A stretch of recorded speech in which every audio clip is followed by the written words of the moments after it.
দুর্যোগ ব্যবস্থাপনা মন্ত্রণালয়ের অধীনে যে কালভার্টগুলো নির্মিত হয় এবং রাস্তাগুলা তার মানগুলা কিন্তু খুবই নিম্নমানের হয়। আমাদের যে 4 থেকে 15 মিটার ব্রিজগুলো করা হয় এগুলো অত্যন্ত টেকসই এবং খুবই উপযোগী ব্রিজ।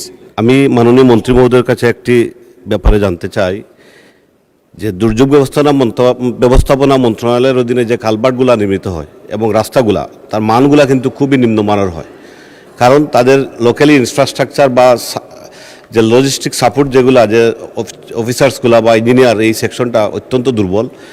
এগুলার মান বৃদ্ধির ব্যাপারে কোনো পরিকল্পনা সরকারের আছে কিনা এবং করলে সেই কাজগুলো যাতে টেকসই হয় সেভাবে করার কোনো পরিকল্পনা আছে কিনা তা জানতে চাই। ধন্যবাদ মাননীয় স্পিকার। ধন্যবাদ মাননীয় সদস্য। মাননীয় মন্ত্রী প্লিজ আনসারটা যদি দিতেন।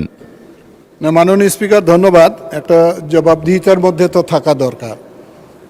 আমি মনে করি যে উনি যে প্রশ্নটা উত্থাপন করেছেন কিছুটা অভিযোগ আকারে করেছেন যে আমাদের কাজের মান নিম্নমানের। আমার মনে হয় কথাটা সঠিক নয়, কারণ আমাদের ব্রিজ কালভার্ট এবং হেরিংবন রোডের যে চাহিদা, আমার মনে হয় এখানে সব সংসদ সদস্যরাই আমাদের কাছে প্রচুর ডিও লেটার পাঠিয়েছে এবং উপজেলা জেলার থেকে আমাদের কাছে চাহিদাপত্র পাঠিয়েছে।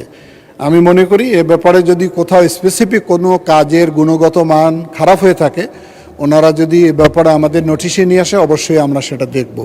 আশা করি আমরা আমাদের যে 4 থেকে 15 মিটার ব্রিজগুলো করা হয় এগুলো অত্যন্ত টেকসই এবং খুবই উপযোগী ব্রিজ। ধন্যবাদ মাননীয় স্পিকার।